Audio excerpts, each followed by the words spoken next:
course, yeah, yeah. Yeah, You're the second person to ask if they can smoke on here. yeah. Of You know, course, of you course, got to be mindful. of Other people. course.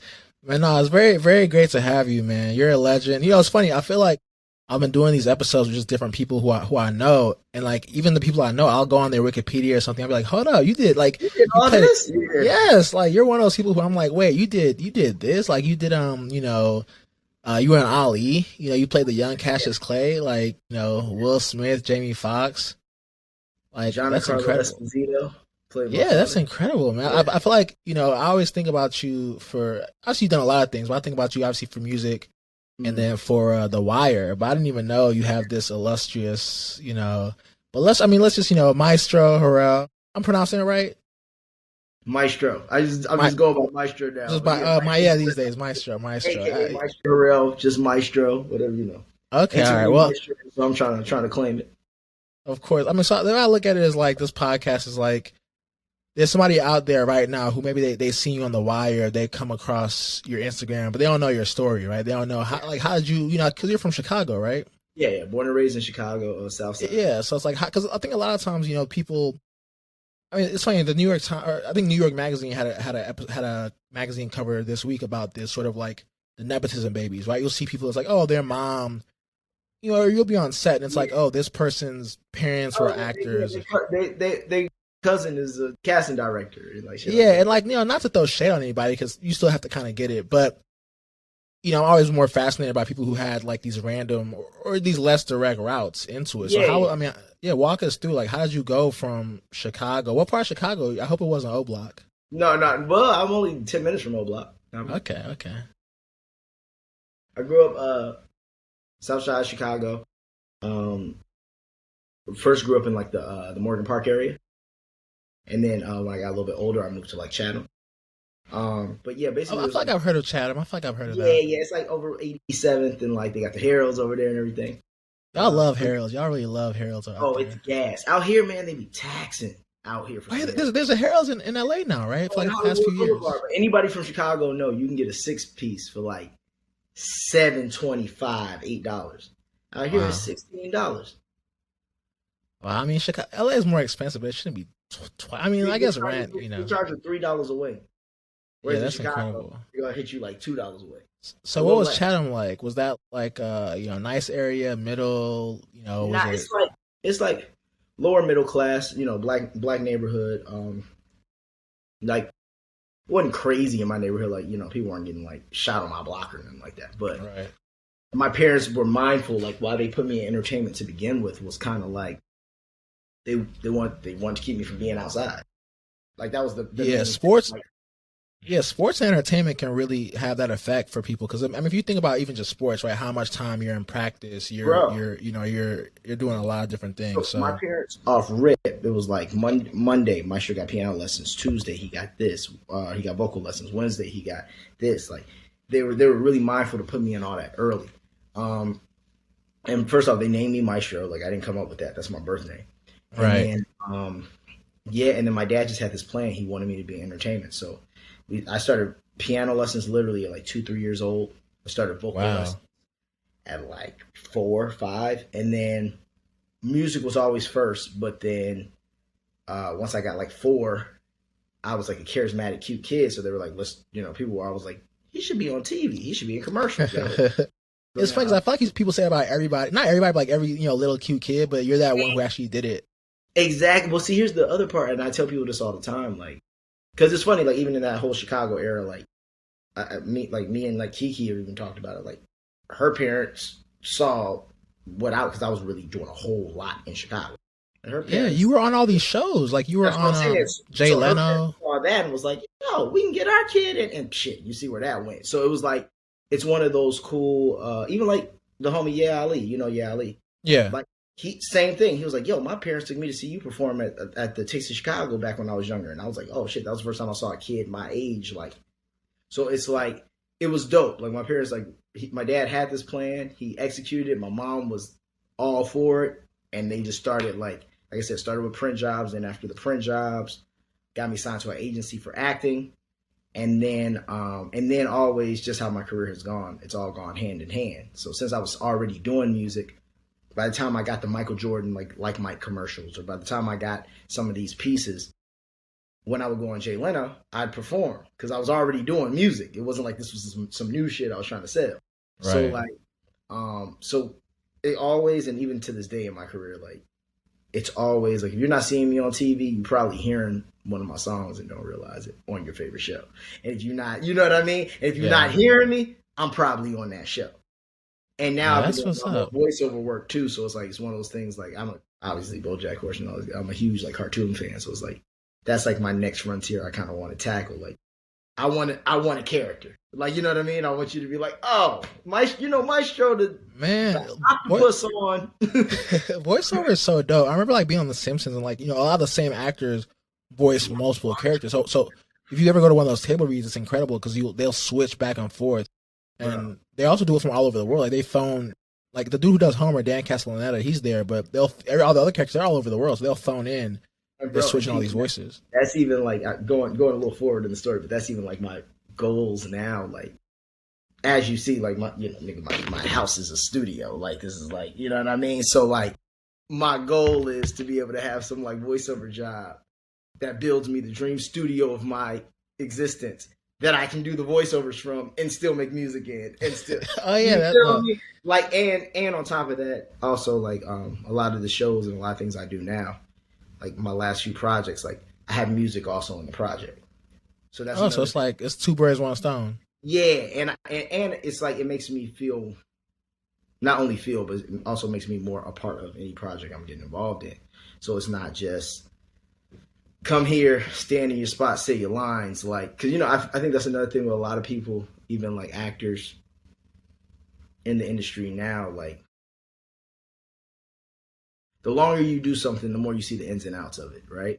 Oh, for sure. So in the beginning, you just like, man, I just want my shit out. I just want people to see it. I just want people to give me a chance. Then after you get a few chances, and then you're like, wait a minute, why this guy getting paid so much money? Why he getting paid? This don't make no sense. Wait. But everybody know me. Then you start to understand like the game of it's doper to work on a project when you actually own or actually are getting a larger percentage out of the project because you've contributed more to the project. Well, you start to understand credits, right? And like, all right, who you start to see like who parks in what parking spaces. There you go. You're like, oh, that's why that motherfucker just pull up right to the got it. Like, and if you could, figure that out in the way I look at it is if you could do this in every project you do, not only are you're getting 2 stamps every time. And to me, somebody who's been doing this, like you got to think I'm going into the 26th, 27th year of doing this shit. So it's like somebody who's been doing it that long, you start to understand like, like go look at my IMDb now. Like since 2015, 16, bro, like I got like 6, 7 soundtrack credits. See what I'm saying? And that looks different than when you just, okay, like cool. Like I got 30-something acting credits too. That's dope. But you add on them 7, hopefully in the future, 27, 30 soundtrack credits too. You're working with a whole different animal. Oh, and music. I remember, music is, obviously, I saw the thing you posted about, you don't post your Spotify Wrapped anymore because at the end of the day, like the streams, it's like pennies. But like soundtracks and sync, I know sync you get real money and also soundtracks. I know like, I remember even a long time ago, Tupac said the most money he ever really got for one record was when he did the Above the Rim soundtrack. Like Suge Knight paid him, and they didn't even use the record. They didn't even use the record. But what the difference is? Like that's what's the difference between, and this, like that's why I love that I've been on both sides of the game because then you see like you come on, man, you in a union. It's a whole different system. Like it's a whole different. Like you're getting paid, in an appropriate time frame. You know what I mean? There's other people who are held accountable if you're not paid. It's like it's a whole different. Budgets are. We allotted this much money that has to go to this anyway. Right. Like right. That's why I always tell people I'm like, independently, I have so much respect for people who pull off films independently. Oh, it's so hard. Bro. Even short films. Bro. Like, because think of it this way. It's hard enough to get somebody for an album, an artist, even if they got some kind of already moving, people already know. It's hard enough to get somebody to hand you $50,000. That's people ain't just handing that out. You feel me? Oh, for sure. For And sure. $50,000 only going to do what? Half-ass market one song, and that's not going to put no money in the artist's pocket. You feel me? At Like all. that's like you really 50,000 is like the okay, you're sort of serious marketing budget. Yeah. That's about it. A movie, I gotta get a motherfucker to hand me over $300,000. What are we talking about? At least. Yeah. At No, least it's a hard crazy, bro. Like it's so. well, I think it's just seeing how both sides of that game are played, though. yeah, no, and it's funny. I was just looking it up. So Tupac, he got $200,000 from Death Row. Now, this is before he was even on Death Row to record this track called "Life So Hard" featuring Snoop Dogg. And the track was never used in the soundtrack, but basically it was Tupac being like, "Yo, I got 200 racks just to and they didn't even use it." So yeah, I mean, I think soundtracks and that means that, and if Suge Knight was head of that means that they had 500,000. yeah. He gave Pac 2, he took 3, and then still owned the master to that bitch. Yeah, so that's what that means. It's yeah. I mean, the music game. I mean, it's so interesting. So yeah, it's dope that you're in both lanes. I mean, I think about like I think about how like Drake was like the reason he was doing rap is because if you for a movie or a film you have to rely on so many people, right? For a TV show, the writer has to write it, then they have to cast you in it, and that's a long process. They have to record it, they have to edit it, market it, all this stuff. Versus if you're doing music, especially if you produce your own stuff, but like even if you actually know how to make beats, that's like even when I was doing all my projects, like bro, all those songs I produced them all. So it was like, oh yeah, so you're a one man army. It cost me nothing to make a song. It cost me more to market it, make sure get it on, make sure the YouTube got some promo, make sure the Spotify got that cost. Everything else for me is just do it. Like whereas, like you said, like with a film, you can't do that. Even if you're directing the movie and you got, there's no way somebody else got to be behind it. There's no way, like. Yeah, there's so many moving people. I mean, I do respect certain people. I think like Ben Affleck. I don't know if did he direct Argo, but I don't. He's definitely. He's good. He's good at it. I mean, it's funny because you see some people who can direct and act. You see some people who can't do them at the same time. You see some people who are incredible directors, but they can't direct themselves. Right. You see, it's all like catch-22, bro. But like I said, I feel like what's nice about music is, with film, you always need a platform, some kind of platform. Somebody is coming with a check to create some said spectacle that they can employ you in, right, to make a name for yourself. But if they don't employ you, it's useless. Right. Whereas with music, nigga, we could do this in my bathroom. You feel me? You even saw those the rise of SoundCloud rappers like XXXTentacion and just all those people around that era. And it's funny. I feel like I wish I could name more people, but those are. I mean, I guess he's not. I guess he's SoundCloud 2.0. But these people who you could say like Slum God, you could say Trippie Redd, like that's what. Yeah. Exactly. Trippie Redd, Slum, Lil Peep. Exactly. You can record something and put it online, and you can wake up the next day and it's gone crazy. Yeah, I don't think that's possible anymore, if we're being honest. Only because the industry signed all the SoundCloud rappers. And algorithms are so they're so curated now. It's a little different. Whereas like back in the day, it was way easier to finesse the system, and you could actually just catch momentum. Now it's kind of like, even if you're going to catch momentum, you're going to pay for whatever momentum you catch. Yeah, that makes sense. Yeah, I do hear about kind of the playlisting and just these sort. I mean, it's tough. There's always some sort of payola going on. Like, it's been happening since the radio. It's just now it's more aggressive, and it's because what people don't remember, and you always got to remember, bro.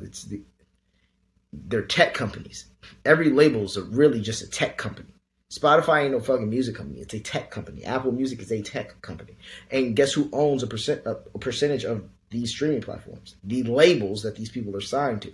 So they're getting their money no matter what. They own the streaming services. That's why they license the music over there. Yeah, and I mean the streaming companies are really the new labels, So I'm waiting for when is Spotify going to sign? I mean, I guess no, it doesn't make sense for them to sign an artist because the label's putting all the work in, right? Like a label signs 10 artists and puts money, and one of them blows up, and they pay for all But of like them. I said, but it's still hand in hand too, where it's like, do we want to compete with the people who own half our platform? Right. No, we can't do that. That's how labels keep this in check. We have the catalog, y'all do this, and I've heard Spotify and Apple, like there's certain artists they'll sign, but it's different kind of deals. Like every once in a while, you'll see a artist who just has like, he's like, damn, he got a lot of streams. Like I've heard this song, but like I don't really know who this is, and they usually be like somehow signed through another company to Spotify. Right. You know, And I mean, and this doesn't apply to, yeah, this doesn't apply to him, but I know Drake was signed to Apple for a while, and that was around the time like Views right. did like 1 million a week. Actually, I'm not saying that was inorganic because Views did what it did, but yeah, no, the whole game has changed so much. And not only that, everybody markets. Like you're more naive to think that like everyone's running some play, or they're just stupid. Yeah, like I mean, you know what I mean. And that's the crazy of part. Course. Like, you really break it down, like. It reminds me of like on the internet, you'll see these talks about, oh, so and so's an industry plant. You know, Travis Scott's an industry plant, Billie Eilish, Jack Harlow's, and it's like, bro, like if your metric for somebody's an industry plant is if they have marketing, then everybody's an industry plant. Yeah, exactly. Anybody and also, if you is an industry yeah, plant. and then people will be like, oh, like Jack Harlow's parents owned a sign company, or like Billie Eilish's parents worked in some sort of media. And it's like, dog, if everybody whose parents worked in media became Jack Harlow, or if everybody whose parents had their own business became Billie Eilish, then it would be that easy, right? Like it's not. And that's the other thing. I always look at it as like, well, it's what people do with it. So it's like, you're right. I might be like, yeah, okay, well, if your dad works at Warner, and then you get signed, and I never hear of you, but you got to check, like, yeah, your dad works at Warner, whatever. But like you're saying, if your dad works at Warner, but then you become Murder Beats or something, like, I can't say nothing. Like, bro, you took this to a whole different level. Like, oh yeah, for sure. And it's interesting. I mean, I think also like, yeah, it's just like people say like certain like things like Drake was an energy plant, and like I think that, or even just anybody, right? And it's like, dog. Here's this too. And people use the term industry plant now because they don't remember when artists were just developed. Yeah. So that's another thing too. People be like, "This is the industry plant." It's like, no, nigga, we ran all the plays to make this guy who he is. Like, think how many songs where we had Drake doing the hook next to Wayne and Birdman and Nicki, and then think of all the times all that was doing it. That's him in the gym, like, but he's getting prime time to be in the gym standing next to the greats. But he showed up, and then that got him better and better. And now Drake, it's seamless. He can do it by himself. He don't need, but think how many times he sat there, did a verse, and then Wayne did a verse, and he was just like, shit. Like, that's definitely happened a lot. But he kept going, think how many times Kobe watched MJ and was like, shit. But at some point, niggas figure it out. You know what I mean? Exactly. And also just think, and not to like hate, like, I think about all the people too who stood next, like, how hard Wayne tried to make like Mac Main and Gutta Gutta and Lil Twist happen. So I'm like, and not no offense to them, but it's like you can't just say, oh, this person is where they are because so and so was next to them, or so, you know. Let's be real. Like another one of my favorite stories. Two of my favorite hoopers. They said there was, after the end of one game, there was like Iverson walks up to Kobe. He's like, "Yo," he's like, "Man, I think Kobe won the game or whatever." He was like, "Yo, what you get into tonight?" Kobe's like, "Practice." Yeah. Oh, this is like in LA. Yeah, I think it's like in LA. Like, nigga, I'm Wayne hitting the. But my point is, it's like, think how many times Drake was probably, and everybody else was out, and Drake was. Yeah, although you know Drake does the too. But I feel you. No, he do, but also I feel like he does now. Yeah, solidified. Yeah. He wasn't doing as much when he was the brokest nigga in the crew.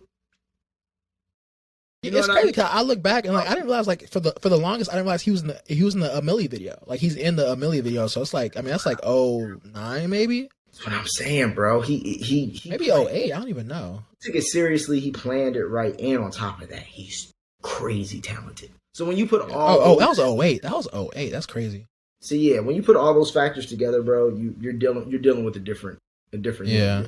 So Because wait, even let's. motherfuckers who work hard, who aren't dope, but who work really, really, really hard, they get somewhere. Yeah, that's true. Because That's true. it's consistency, bro. If you start rapping right now, you say I'm gonna make 1,000 songs, you will catch one. There is no doubt in my mind you won't catch one. Drop a song every day, 5 days a week for the next 3 years, you will catch one. There is no doubt in my mind. It's either someone going to work on TikTok, you will make a check. Because at this point, it's just I'm just shooting. Oh, that's a really good, and it's funny that goes. I mean, I'm sure that goes to like so many other things. Whether it's like writing, right? If I decide I'm gonna write a script just every There you go. That's what I'm saying. every month or something, right? Yeah, no, that's if real. you're writing 12 scripts a fucking year, bro, completed scripts, you're not telling me you're gonna do that for 3 years and you're not gonna be in every office on every studio lot for something. Yeah. Something. It might not go nowhere. It might, even if it's none of those scripts go somewhere, somebody's gonna read it and be like, "Hey, I want this guy on my team for that." Something's gonna come out of it. It's just too much energy going in one direction. Yeah, it's too much practice. I mean, yeah, it's interesting. I also think about people like when you talk about producing your own stuff. I think about people like Lena Dunham or like Issa Rae, where it's like they would have never been cast as a lead in an HBO show the way they look. Just like a black woman and like a white girl who's not skinny. Yeah. But and so they wrote what they wrote it, right? Yeah. So yeah, I think that's so. Anyway, let's go back to like Chicago. So you're like 7. You were on the Jay Leno show. You were on some other shows, right? Besides Jay Leno. Yeah. So I did Jay Leno, Maury, like what was the other the Howie Mandel show back in the day, like all those late night talk shows and all that kind of stuff.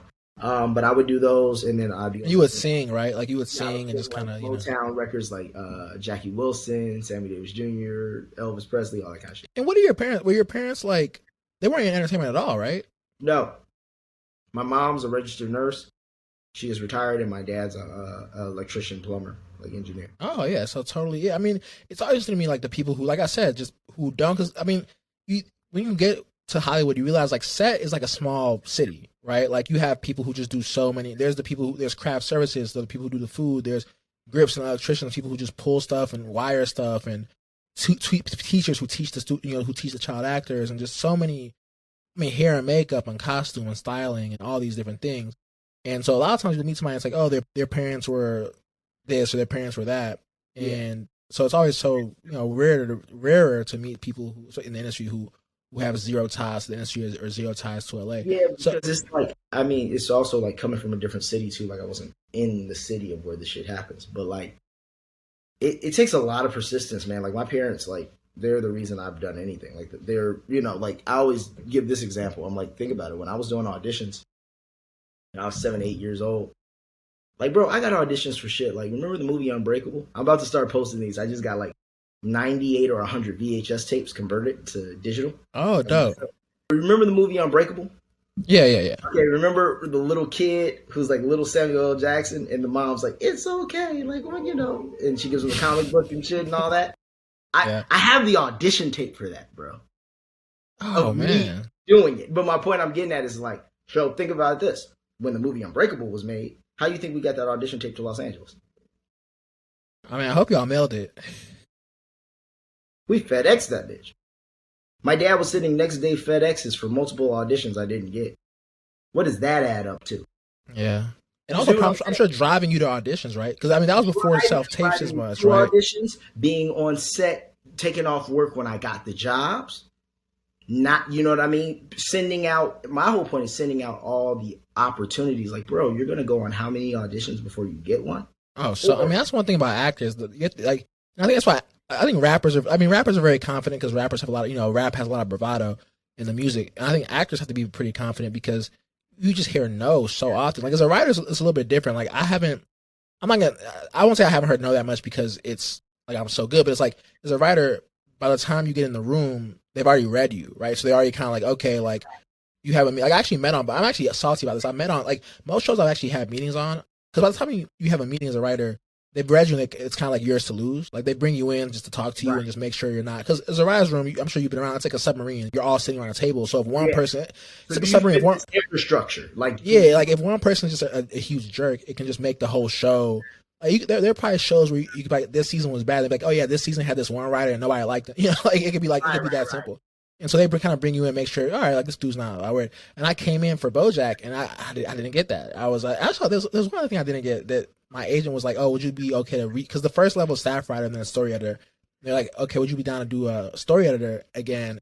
Staff writer again. I was like, oh yeah, for sure. And it was for this one show. I'm blanking on the name. It'll come back to me. That's weird though. Like knowing what I do know about you, and like the times we can, you'd write well on a show like BoJack. Like, that's your humor, your thought process, all that. That's shit. the one. BoJack is the one that got away really because what's it called? Like that because a lot of times for a show, it's like, if hey, this show wants to have a meeting with you. A lot of times it's been a show that I don't really know or I'm not really that that into. Read up on it a little bit. I gotta watch I gotta go back and really watch it. But BoJack, I'm like, oh, I watch BoJack, but BoJack is my thing. So yeah, but it's all good. It's all good. Who knows why? But yeah, that was the one that they got away. But yeah, BoJack is fire. And that's my show. And I love it too, just for the simple fact that like I've been in this game so long, like I have my own TV show in the night. It's like so the theme song I relate to all of it. It's just but it's also seeing like what to do and what not to do. Exactly. Oh, hold up, real quick. The show was Search Party. They asked me if I'm gonna repeat. If I can repeat my age. That's another one. I feel like you. Oh yeah, it's the same person. Cause I love Arrested Development, so it's the same person from Arrested Development. I mean, I can't complain. I ended up on The Simpsons. I can't complain. But I was and that thing did 6 seasons. That had 50 episodes. Wow. But yeah, Search Party. And it was one of the actors from Aaliyah Shawkat from Arrested Development. I love her. I mean, Arrested Development. Yeah. Arrested Development has that same sort of kind of BoJacky type of vibe. And also, I mean, Will Arnett, I'm pretty sure is on both of them. So, yeah, I mean, it's definitely interesting. But, yeah, so okay, so you're going to all these things. I mean, it's funny that's one thing I've noticed is that like you see a lot of, and rest in peace, Aaron Carter, but you see a lot of child actors who kind of go off the rails. And one thing I've noticed with like the people, I talked to, I don't know if you know Jackson Pace. He was on Homeland. He was a kid on Homeland. Yeah, white dude. And then, I know exactly what you're talking about. Yeah, he played we had or have the same agent, low key. Oh, Small World. So he Small World, yeah, he I think Will Arnett was on, but Will Arnett literally plays BoJack. I didn't know he's actually the voice of BoJack. I mean, it makes sense. But anyway, yeah, all these worlds colliding. But so Jackson, like he has a good head on his shoulders, and we met through Yara, and I think that one thing is that like you'll notice that a lot of the like none of the Blackish, knock on wood so far, none of the Blackish actors, the kids, have you see any stories about them going off the rails on drugs or down and out? And I feel like having good parents, same thing with Jackson. Like he was on Homeland. He was talking about like how much the parenting really, like if you go back, and I think sometimes we overestimate, like, because the child actors who have like really, really terrible outcomes, like tragedies, we always shine a light on them. Like what was it, Corey Haim, and the other, and the other dude. Well, I want to forget it, but anyway, I think that we already, like, to be fair, there are a lot of child actors who do very well. You know why though? It's because like it's Corey Feldman. That's the other one. Yeah, it's easy to shit on them because like most of the time they really peak really fast, and they usually peak at a time when, if we're let's be realistic. Like even when I was a kid, like I know like half of why I was getting shit was because I was cute. I could hit my mark and I would say the line. Like that's half the job at that point. You know what I mean? Whereas like once you start getting older and you start getting like, you know what I mean? You start getting you have to have like emotional depth. And people want a performance. So especially if you got so big as a child, it's almost like the same thing that happened, like, you know what I mean? We see it like with like a Bieber in music sometimes. It's like when you were so big as a child, people make it harder for you to make that transition. Yeah, like, you're stuck. They see you forever in that space. Forever like that. Exactly. So unless you really grow up with your audience, it's hard. But I'm gonna give you a prime example too. People just don't like mentioning success stories because let's be real. Yeah, no, it's true. I always try to mention that because I do think that a child actor who's like one of my idols who I'm like trying to. Like, There's one person I'm thinking of, but you go ahead, Bateman, bro. Oh yeah, okay. The person I was thinking of was on Little House on the Prairie when he was like 12. See? Jason Bateman's been doing this, and guess what? He's so far, we ain't heard nothing crazy about him. Seems like a really down to earth, normal guy. He's funny. He's talented. He's a good actor. Like, it's not crazy. His dad was an actor. And also, the one I also remember, Natalie Portman. Right? She was People cold. forget Natalie Portman. Exactly. And I do think, I will say this too, the ones who I feel like turn out a bit more normal, including myself, is like, you never got to 10 when you were a kid. Because I feel like that's kind of true. If you break that glass ceiling and you become a global superstar as a child, bro, the whole world looks at you like that, like you said, forever. Opposed to being known, drifting back, popping back up, drifting back, people seeing you, like, as long as at a certain point you can come back and it's like, oh, we don't even view you like this. You're a whole they don't stick. You don't stick in that same. Like, I remember, like, there's certain people who I feel like have that transition of, because you're right. Now that you say it, like, that transition is difficult because you go from, okay, are you cute, to, okay, are you, can you act really? Yeah. And people definitely, and I also think, like, I can't imagine, like, peaking at, for somebody who was a star on some show, and it's like, damn, I peaked when I was 10, basically behind something that it was just me being, like, it definitely has to be a struggle.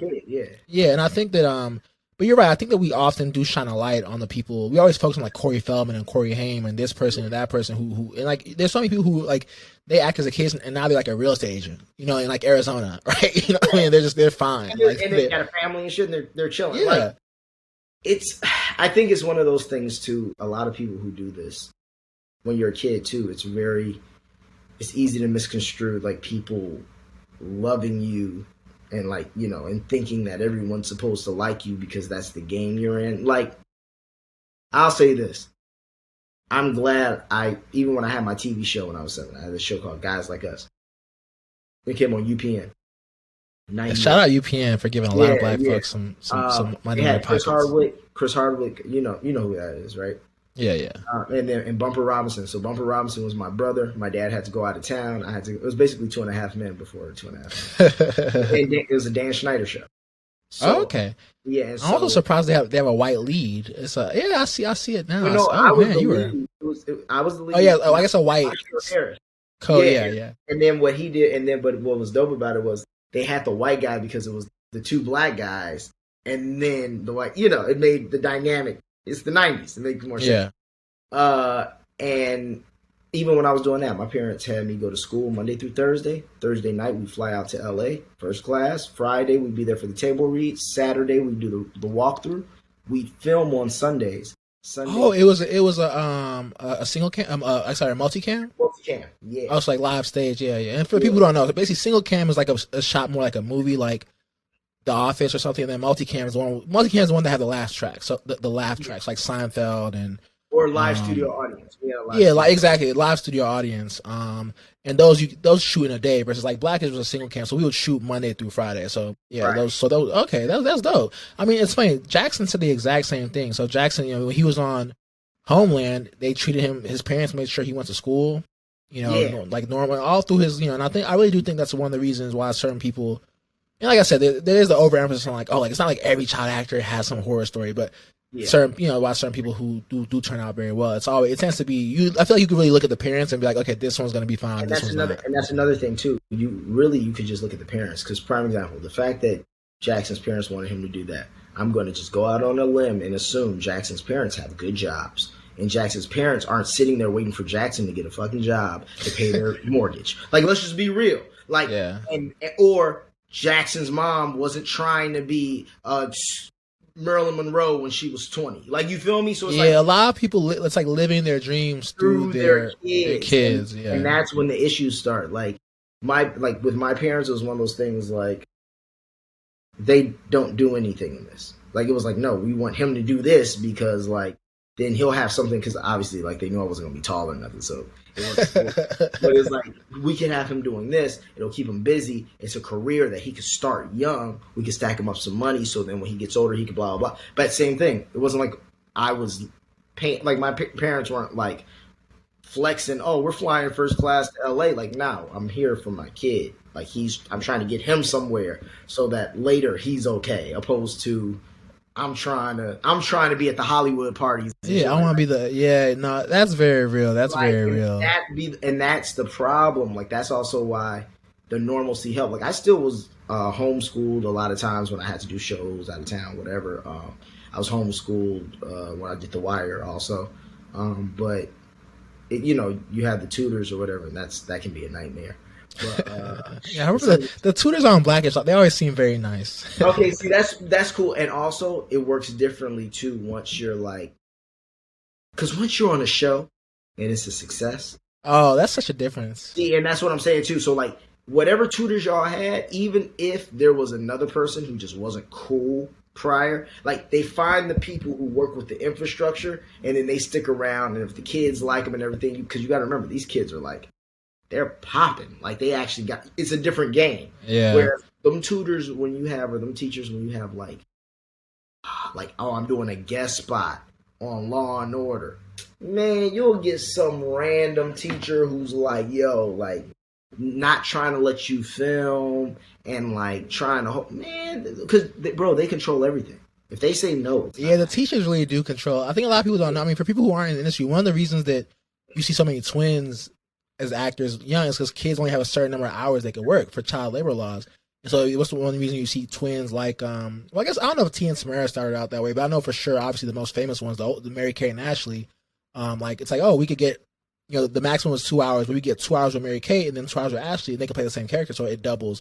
So yeah, no, that makes sense that they're sticklers. That's funny. I mean, I think, being on a show that's established versus being, because I was on Blackish in season 2, so like Blackish wasn't, that was like the season that really became Blackish. Yeah, you versus saw like, yeah, I was on The Simpsons, like, I was doing The Simpsons season 30, and so it's like it's such a different laid back. We've been here. Yeah, it's just like, we're good, like, versus like you don't know if the show's gonna come back or not. So I can imagine. So you were so you're doing all this stuff in Chicago, like Jay Leno, all these shows, and you're also acting on different. Like, what was your first kind of big role? I mean, I guess your own, having your own show. Yeah, it was like the Like Mike thing, and then that led to. Wait, Like Mike? Oh, that was the wait. So you the Bow Wow one, right? No, the Gatorade Michael Jordan. Oh, the commercial, right. Yeah, and then so that led to. Was Mike in that commercial? Yeah. Okay, I have to watch it. I didn't do my homework. I didn't do it throughout like the commercial. So you got to meet. So you got what was that like? I went to a party that he was at once years ago, and it was like, wow, that's Michael. That's like the back of Michael Jackson's head. I mean, it was his party. It was a Jordan Brand party for the All Star Weekend in New York. I'm sure you probably been. I mean, All Star Weekend every year. I guess I think Jordan Brand throws a party, and it's like it's him. But that's one of those dudes like meeting. I mean, that's what the dope thing about Hollywood is, that you can end up working with your idols. Like that's such a that's one of my favorite kind of thing. Especially being in LA. Like I did a show. It never came out, but I did a show with KD. I mean, KD's not like an idol, but that's still that's Kevin Durant, right? I'm a big basketball fan. Yeah, and so I think but Michael Jordan. That's rest in peace, Kobe. But if I had to say like the kind of like the black men who are most idolized, it would probably be Kobe, MJ, Obama. Jay-Z. I'm forgetting one. Oh yeah, I was gonna say Jay-Z. Yeah, Jay-Z. And then I'll say Jay-Z. Like Drake's not quite there yet. Drake's more. He's too relatable. He's close though. He is. He's a little bit. He's just for a certain generation, but he's almost like relatable. Whereas he has an Instagram. He posts on it. Pretty. He posts stories where I feel like that sort of. Nipsey was. People did love Nipsey. People did like, but yeah, I think that MJ. What was that like? What was he like on set? Oh, he was. I mean, I was young as hell. I was probably 6, 7, but like, he was cool. Like, he signed a basketball for me, everything. That's gotta be worth a lot. Yeah, he asked me like my dad after like we filmed, just because he was like, man, I want to meet his father, like, and like just he was just like, man, like. Respect, like you raised him right, da. And that was when I'm trying to think if you were. I mean, that was when he was still been with the Bulls. Yeah. And you're from Chicago. Oh, so that's like. I mean, that's like me. I'm trying to think of the equivalent for me. Like, I was a big Rockets fan, so maybe Steve Francis. I'm not saying Steve Francis is like MJ, but Tracy McGrady or something. Yeah, T Mac. No, that's lit. Yeah, I didn't even put that all together. Like Chicago. So you shot that in Chicago? Yeah, we shot that in Chicago. Oh, that's lit. Oh yeah, that's some. And you got. I mean, oh, do you still have the basketball? Yeah, yeah, of course. Oh, okay, that's lit. I love it when somebody hasn't had to sell anything. Like, no, look, if you have to sell certain things, like I'm not hating. Like, we gotta do Also, what we you're gotta not, do. no, but there's certain things you don't, Oh especially yeah, I mean, his legacy. Also, if you're going to do it, like, I mean, you better be down bad because, like, not like yeah, at least you're borrow still money alive. against it, Like, you know pawn what it I or mean? Like, something. you would, Well, don't yeah. pawn it, but Because it's funny. ain't I no have a there's a I don't know if you know his name is Skylar Gray. He's an artist, like a visual artist, like a painter. okay. And I met him because me and Kenya were kind of working on something with him years ago, and like his paintings. I mean, it's funny. I was talking maybe about buying one of his paintings, and like maybe this was in 2016, and like 16, maybe 17, and like his paintings, they go for. I mean, they went for a lot back then, but like because his collectors include like Swizz Beatz and Snoop Dogg and Alicia Keys and Chris Brown and stuff. But his painting, like, he's kind of like a young. I mean, a young Basquiat is his sort of stylistically, and his paintings go for like up to maybe 100,000 now, like 20 to 100, something like that. And I remember I was at Art Basel. And he was doing he has some sculptures now, but I was at Art Basel with him, and like he had these little kind of sculptures things, like these artistic. I would 3K or something, didn't he? Oh no, no. I remember he sold. His dad, his managers, and his dad's like real. Like his dad's like a, his dad's about his paper. His dad's about his paper. So he's like, we just sold 3. I'm like, look at these 3. I'm like, each sculpture's like 38,000. I'm like, man, I should have bought. Oh yeah, no, I was like, I should have bought one of your pieces all those years ago. For real, when I could have got it for 5 racks or something. Yeah.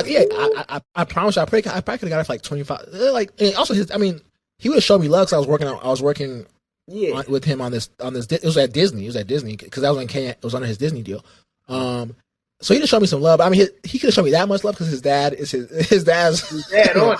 His dad's on it. His dad's on it. But maybe like 4 racks, 3, 4, maybe 5 racks, and now his paintings go for like now that'd been a smooth $30,000. Yeah, oh yeah, for sure. But oh well, anyway. So, but yeah, I'm glad you held on to that basketball. So okay, what was like your first? So that was like your first kind of big. I guess what were your? I mean, how old were you on the Wire? Like, what? I mean, did you know the Wire was the Wire when you were on it? Because I feel like because Jackson was on Homeland so young. He played Brody's son. Homeland was earlier too. I feel because I feel like when he was on, it was like what seasons 1 through what? Yeah, because he was in the earlier seasons. Because spoiler alert, Brody dies. So he was in the earlier seasons. So it's like he didn't doing a whole lot of other shit somewhere else before he dies too. Yeah. Oh yeah, exactly. He goes on. Yeah, that too. Brody dies, but also before that, the kids are out of it because Brody's in freaking the Middle East somewhere on some his double triple agent thing. I mean, I'm over here spoiling the entirety of Homeland, but if you haven't watched about it now. But yeah, he was like, he didn't really know, like he didn't grasp it. Like he's at these award shows and stuff. He's bumping into Tom Hanks and stuff at these award shows. But I think now he's like, oh, I was really on Homeland. Like, is it like the same thing? Yo, I was on the Wire. Yeah. The Wire, we got way less love. Yeah, really? I mean, I feel like it's now considered like the greatest show. It's never won any Emmys or anything. No.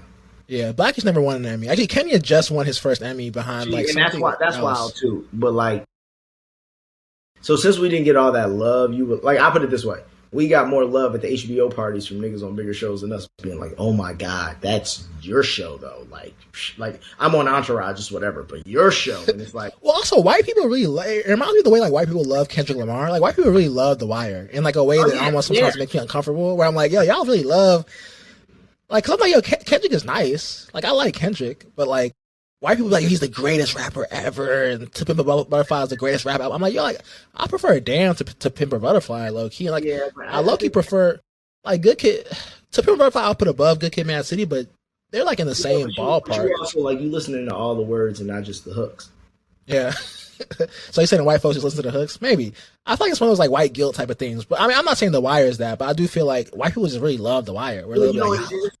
It's like you watching some black shit, but you're not watching no black shit. Bro, you know what's crazy now that I think about it? So tastefully. Like you don't ever get, like, and I'm saying we're starting to get more of that now, but in 2023. But it's like, you know what I memean, 22, 23. But like prior, if you're watching black content, you're only getting one type of black content. You're right. I hate to say it. So close to reality. Like, it didn't feel like some white guy wrote it. Like, it felt like grounded. But it also was done so well. that it was like, oh, like it's not like watching. Yeah, it's You know what I mean? elevated. It's elevated. It's funny. I remember like it's funny you say that because I remember one time I'm gonna out myself. I remember like I tried to get into Power. I'm not a big okay, look, 50. I love 50. No, there's no hate, but like I'm not a big drama person. I'm more of a comedy person. Even then, like I'm not. I don't watch a lot of stuff because like I don't know if you're the same way. I think Jackson said the same thing. Where like once you've been in it, you kind of watch it from a different lens. Like he'd be like, "Yo, I'll watch him. Like I would have done this line differently. I would have said, this performance was dry." Yeah, you see all those things. It's just like, oh yeah, I'm like, yeah, I still when I listen to music, and that's what's just tough for me. Like I'll sometimes watch a show and be like, this show's all right, but these music choices are awful. Or I'll be watching the show and I'll be like, man, I don't even like the tone they went with, or I don't like their lead actor like has no charisma, or da da da. Like, and mind you, like yeah, certain things like I'll be like, oh, like I remember the first year when I was on Blackish. I remember I would like be like, oh, this person wrote. I remember I texted a couple people one time like, oh, I bet this writer wrote that joke because I could just hear that writer's voice. I'm like, oh, that's a let's say his name is Josh. That's a Josh joke like that. I'm like, and so or I remember a lot of times I'll be like, oh, this was ADR. So like if you're not, ADR is when ADR, yeah. Oh, you hear ADR. So if people who are not in the quote unquote industry, like ADR is basically, let's say that you didn't get a line right on the day it happened. You want to add something. So basically, it'll be on the back of your head of you saying, "Yeah, I'll be over here like." Oh, the camera in the back of your head. It won't sound like The Room. It'll just sound like a dead studio. Oh, I think I found it. And that's the other problem. People can't act out. So you have to do the same performance that you were doing. So if I'm back here struggling for the thing, it has to be like, oh, I think I got it. Like, you have to give that Ooh, I always notice that. Super smooth, and you're like, that's not. Yeah. I mean, I feel like the mixers are kind of good at like making, at least getting rid of the room tone, but I always notice ADR because a lot of times it'll be like, oh, let's add this ADR to explain something, right? Like we need to bridge, like the audience isn't, the story isn't really tracking from point A to point B, so we need to add this. And it'll be like, I remember, I feel like it was maybe that year that I think there's this one year that John Stamos had this show. It didn't get a second season. It was like there's another show too that it wasn't like this one year. These two shows, I remember it was like around the time I was on Blackish, so probably 2017. I feel like there's like a line and there's like ADR for like 45 seconds, like on the back of somebody's head, where it's like, but there's little things that you don't watch, but you'll notice like, so I don't really watch a lot of stuff like that. But I remember I was watching Power. I was trying to get into Power at the beginning of it, and I just felt like, these, like, and no hate to the people who are on it. I love Power. I'm supposed to have one of the people, Chris Lofton, on at some point. But shout out Chris. And he's from Chicago. I forget he's from Chicago. Yeah. And so, but I remember like I was trying to get into. I'm like, I'm used to watching Anthony and Tracy and Lawrence Fishburne. I'm like, these performances were just, I just felt like just certain things. It felt kind of. Well, because also it's like it's selling to a different audience, and then also you got to remember too. I think the storytelling doesn't. It's accelerated storytelling for an accelerated time. So it's like, it's an action-packed series more so than it's a, like, prime example. One of my favorite shows is Better Call Saul. Most people find it boring, but I like it because it's nuanced. A whole lot. I'll say people like Better Call Saul. Yeah, but people like Better Call Saul because they like Breaking Bad. And they'll give it a chance. Like, you know what I mean? Like, it's part of a huge universe, so more people watch it because of a show like Better Call Saul. Continuation. That's not and also a lot of people. A lot of people were holding on. Also, a lot of people were holding on to Breaking Bad. Like they wanted more of it. Exactly. So, like, I feel like certain things. For example, The Wire is a great example of that. Very nuanced, a lot going on, but extremely nuanced. But guess what? That's why it's not one of the. If you know, it's one of the most popular shows ever. You've heard the name. But if you don't know, you don't know. And it's not clickbaity. There's no clickbait for The Wire. Like, you couldn't be like, oh, show me one scene that sums up what's going on. You can't do it. And the different seasons are so different, right? I mean, there's that entire kind of doc season on the docks. Season 2. I think your season was after that, right? Like the school. No, that was season 4. So like they go from the streets and the politicians and the cops and all that. Then they go to the docks, season 2. I thought the docs was season 3 for some reason. All right, season 2. But then people weren't loving that whole storyline. Yeah, the docs. I didn't love the docs. Yeah, it wasn't great. And so then they went to season 3. And season 3, they brought back Avon and Stringer, heavy. And man, it's like fire season. That's probably personally, because I'm not in it, that's probably my favorite season. And I just mean that in a way of like, you're always going to either be biased one way or another, whether you hate it or love it. And like, I'm more so would be biased to be like, oh, 4 is my favorite. But Yeah. 3, I'm like, that's some top tier shit. 4, I think it's an amazing season. But I'm a fan, I'm a fan of Idris and Wood, and Wood's from Chicago too. So it's like, Oh, I didn't know, man. Yo, first of all, shout out Wood Harris, because he's somebody who has been like, man, he's been in so many different things. Bro, Wood Harris is the most underutilized actor, black actor, I feel like, in Hollywood. Like, he is so cold, and he has done so many legendary things. He is a legend. Like, I'm trying to think, he was he played alongside Tupac in what movie? Was it Above the Rim? Or I feel like he was in a movie with Pac. And then he's also, like remember the Titans, right? The Titans, like he has this. What's the one? Paid in Full? Come on. Yeah, Wood Harris. Oh yeah, I'm tripping. And his brother's tripping. He was in Paid in Full. Yes. Oh yeah, he was he's the dude in Above the Rim who pulls out the gun, bro. He is such a legend. Bro, he's a legend. He pulls out the gun in Above the Rim. I'm tripping. That's one of the favorite like.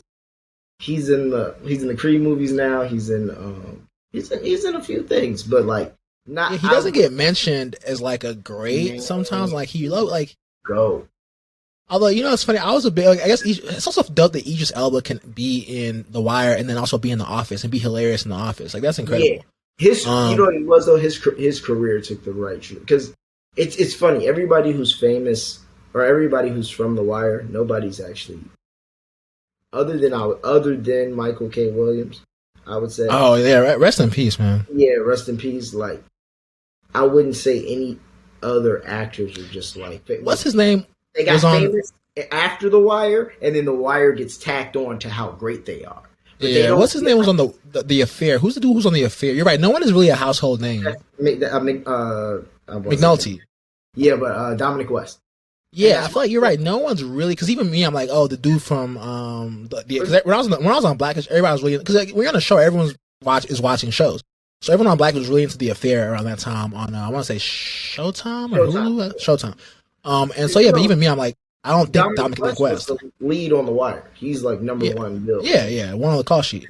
Yeah, I mean, it's funny. I was thinking about that, even the intro. I don't know if you remember, because you weren't on that season, but that first episode. I'm not even like a crazy Wire head, but like that first episode where they're like, he asks like why this dude always tries to rob the dice game. Like, yo, why y'all let him play if he always tries to rob it? It's like, yo, it's the rules. Like you have to let him play. So I was thinking I've been hooping a lot lately. I don't know if you say you're short. I know you're not the tallest, but I've been I've been hooping lately, and like I remember just thinking about like the rules of like pickup, where it's like if somebody somebody's trying to punk me out my next. Like there's like a Saturday. So I've been hooping. There's like a Saturday game. The Saturday game, like Saturday mornings at LA Fitness close to me, and then Saturday morning is like the dudes kind of more so our age, like late 20s, early 30s. Okay, so they chill more. But that game kind of died. I'm sad. The run just dies. Like you come one weekend, it's like it used to be 20 people. It used to be 25 people. Then it's three waves of next. You gotta be like who got last next. And then maybe it's like 20 and then it's 15. Like that game, I'm sad. I think it's just the winter time. It's died. But there's like a Sunday morning game of like old heads, like dudes kind of in their 40s, maybe 50. There was a fight recently because some of the young dudes played the old head game, and somebody it was a whole thing. But anyway, somebody caught a foul, and then whatever, it was a whole. But anyway, like one of the old heads tried to take my next, and it was one of those things that reminded me of The Wire because somebody was like, "Yo, you can't take his next." Nah. There's rules to this. Yeah, because there's like I had next, and then it was like a really, really close game, and it was like, really, and it's the dude who loves like, yo, nah, we're gonna like run it back. We running it back. I'm like, yo, they're like, yo, he had next, and they're like, yo, like he's like, nah, we running it back. I don't like, because I kind of can't, like, they already had their whole kind of game going, like the old head game. I kind of just showed up one Sunday and like I just, they're like, all right, you kept coming, but they're like, yo, you like, they're like, man, you can't do this because sometimes like they're like, yo, sometimes he like me, they're like, he's our 10th, like sometimes we need 10 and he's the 10th, so like we can't be like, oh, we need you certain days and you can play, but then we're gonna take it. And then the dude was like, all right, y'all want him? He's like, I'm leaving, I'm going home. but it was just funny because these dudes, like, that's their homie, that's their friend. They like stood up for me like over their own sort of, They grown as friend. hell. This funny as hell. It was hilarious. I'm like, Ain't nobody going to the league. bro, actually, that's one thing I love about hooping these days is that, like, everyone, like, when you're hooping when you're younger, like, there are people who just feel like, yo, like, a scout might walk into this LA Fitness, like, somebody might walk into this LA Fitness and change my life, like, and they're just doing the most. When you hooping in your late 20s, 30, like, early 30s, everybody knows what they can and can't do. Like, I rebound. It's like, yo, you just trying to run up and down the court, get some cardio in. Me, I rebound. I put it back. I kick it out. Like, I don't really do too much. Like, I know my lane. You're not out here trying to cross them up. Yeah, although I've been in very good shape lately. So I went through a phase recently where I was dunking a lot. Like, I was doing a lot of dunking. Oh, you can dunk. Yeah, I'm like 6'3" and I have like long arms, so I could. You are tall, yeah. Yeah, I've been dunking. I was like dunking a lot, but I had one. I was like, but I don't dunk in traffic. Like I have to dunk like right. You gotta be a fast break. Yeah, I dunk like a big man. I go off 2 feet. I can't do the athletic dunk. No, I go off 2 feet. But no, actually, the dude who wrote The Wire, his son went to Harvard. So like we were in the Harvard Lampoon together. So we didn't like everyone actually, bro. Now that I think about it, The Wire, they taught a class at Harvard on The Wire. And then you probably knew that. And then like I was part of this organization called the Harvard Black Men's Forum, and every year we crown a Woman of the Year. I remember one year, way after I graduated, I brought Yara back, and Yara was it, but Sonia Sohn was the Woman of the Year one year. Oh, yeah, Harvard had, and like the Lampoon. This is before I joined the Lampoon. Actually, they had we always bring like celebrities to like kind of invite them as honorary members. Like we put them through like a little mini initiation. And they brought all the Wire people because they had come to Harvard for that class. But that was like my freshman fall, so it was like just before I got on the Harvard Lampoon, like that humor magazine. But so I guess I do have these connections to it. But I mean, yeah, so that was yeah, you're right. I think it was like a white person writing it, but then this elevated sort of like it was interesting. Like I think that like I agree that it was really good, but sometimes I'm like, yo, like white people be like gassing it. And like it's amazing, but I feel like white people have a certain. There's nothing else to compare it to. Like it really isn't. Like it's really one of a kind. Bro. Oh yeah, I mean, you know what's funny though? I remember like I used to be a big Stringer Bell fan, and then somebody was like, "Yo, like man," I remember I saw a tweet one time that was like Stringer Bell took one intro to economics class. And he thought he was like a genius, like Adam Smith. I'm like, man, yo, they're kind of right. Like it reminds me of those dudes who like in college. Who take like a one intro to AFAM class, they become like revolutionary. I'm Marcus Garvey, I'm Malcolm X. Like, bro, you took one class, bro. Like, relax. That's funny. It just ruined the character for me. But you know what it is? He was just like, man, I've been running this business, right? And like that was the thing. But I love the parallels of like Stringer and Avon. Like Stringer thought he was going to be able to just like. Stringer was always the brains behind the drug operation, but right because he was, Avon took on a lot of the grittier stuff, street shit. You know what I mean? So once he was gone for a while, and Stringer thought he was running it on his own without all the street shit, he's looking at it like this nigga's out here selling Coca-Cola or something, and that's why Avon kind of was like, nah, man, like you over. And then he goes to a new game. And gets treated like they treat niggas who are new in their game. Yeah, I mean, that whole. And that's the beauty of it. It's like, oh, you want to go into politics. This is how the politicians treat people who they don't know. The same way you treat people who come to your side and don't know. It's all the same. And I think that's why it's so beloved because it shows all the different, like the way politics and the streets. I mean, nowadays, I've been talking to a lot of people. I'm excited about some certain episodes, but like the way rap and the streets are tied. I mean, especially in Chicago. Yeah. Like in Chicago, it's.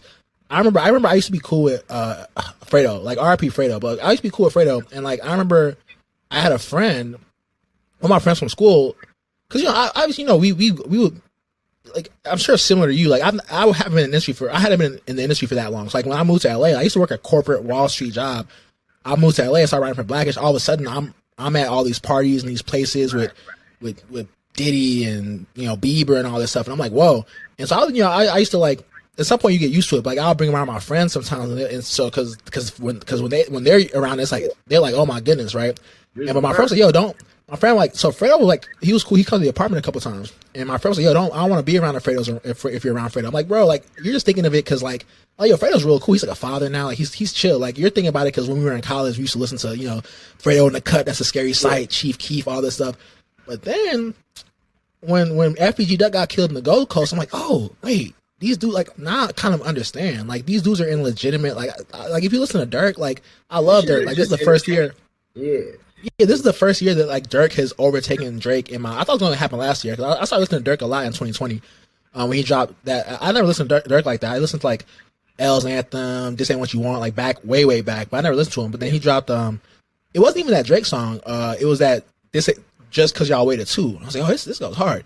And so, like, but like if you listen to Dirk, like he has like a gang of dead homies, right? And even like Lil Herb had a album cover with like 50 dead homies, like, and so like I was like, oh wait, this stuff is like for real. But I think that like taking it back to The Wire, it's like The Wire like really paints that vivid picture of like the streets and the police, but then the politicians and just how everything is intertwined. Like everything is all connected. Kind of it's all very connected.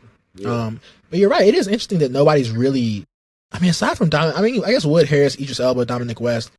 But like, if you think about certain people, like, who's the dude? My Name Is My Name. I know who you're talking about.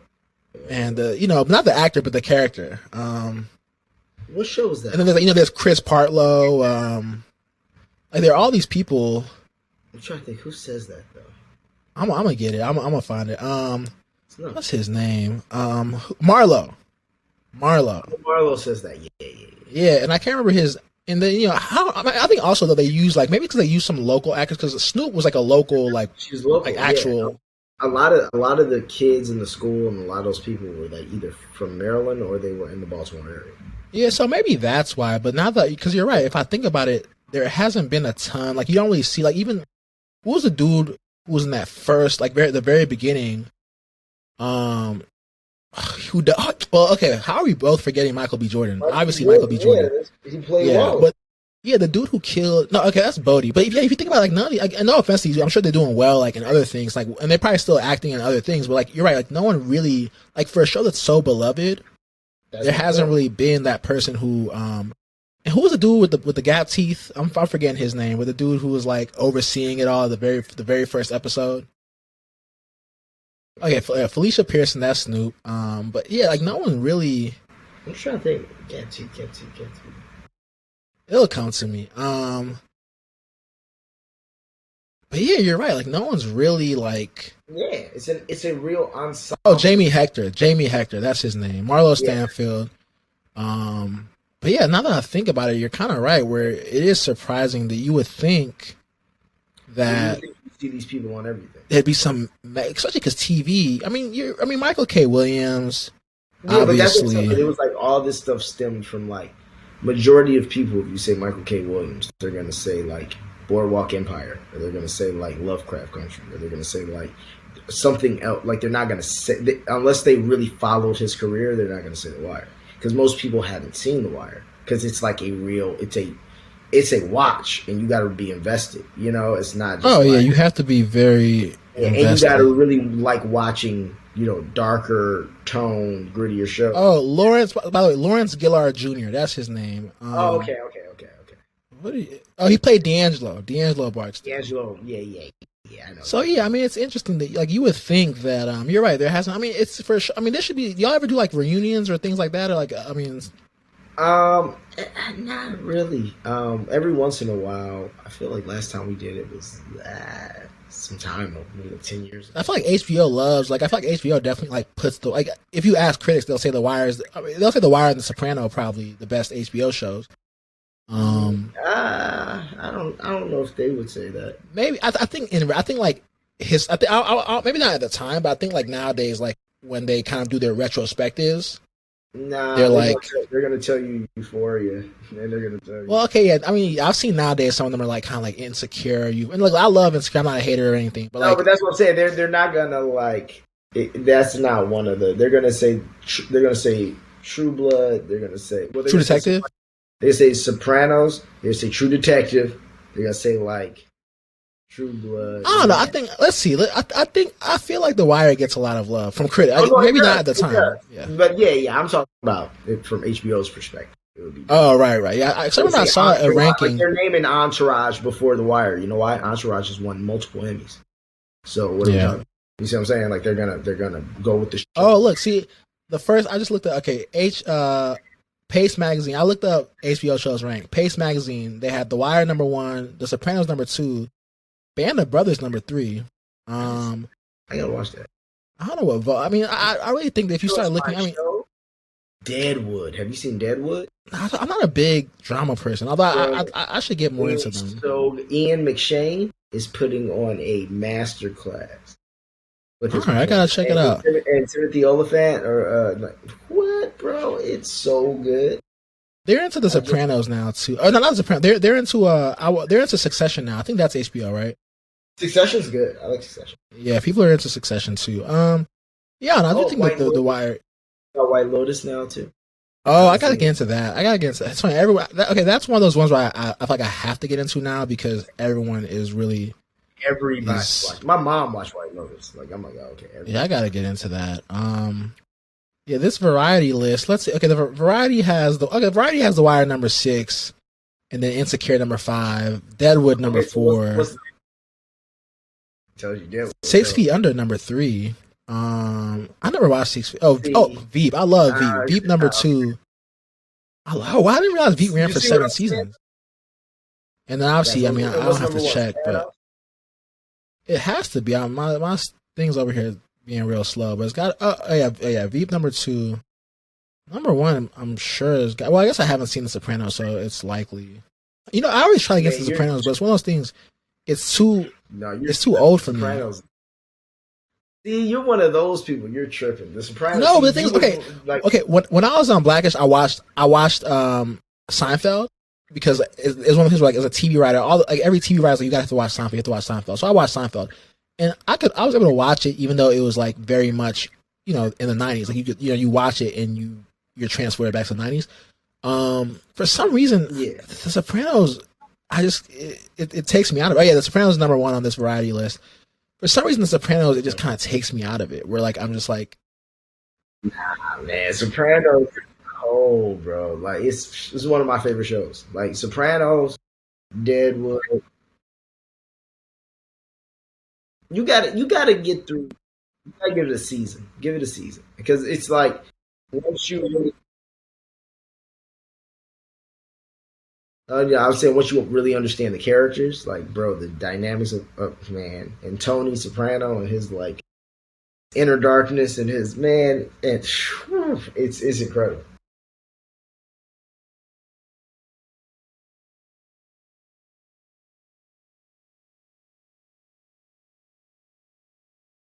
I told you. And The Sopranos number 1.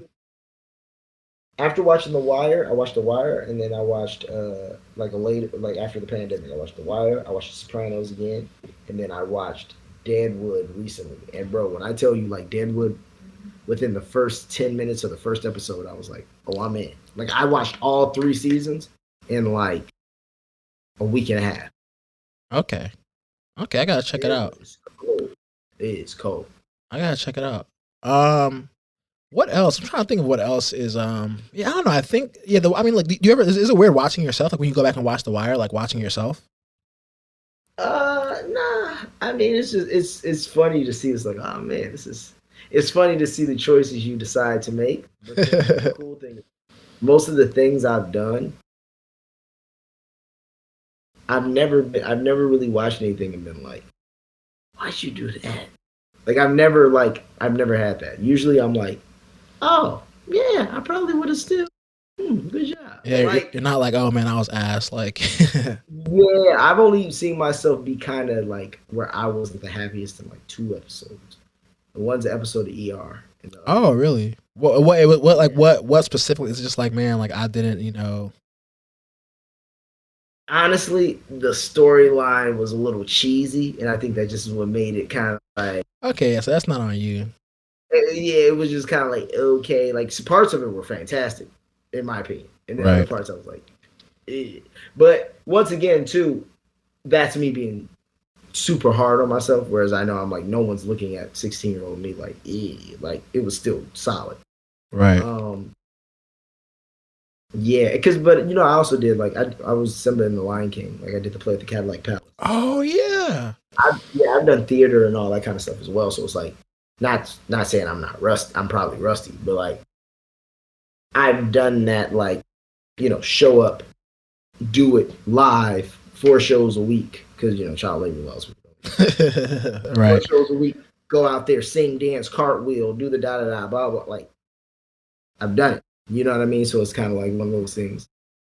As I continue, like yeah, That's lit. it's a yeah, it's always a process, man. So yeah, I mean, what's next? Like, what's I mean, so you've obviously. So what was life after The Wire like? I mean, I'm sure like doors opened up. Like, what was Yeah, like? well, because then after I did The Wire, I got signed. I was signed in, well before I was doing that when I was like 13. I lived in Atlanta with JD and Janet. Oh wait, yes, I forgot about that. Yeah, so after The Wire, I had My Super Sweet 16, the Def Jam through, Oh, and then I was doing like that whole thing.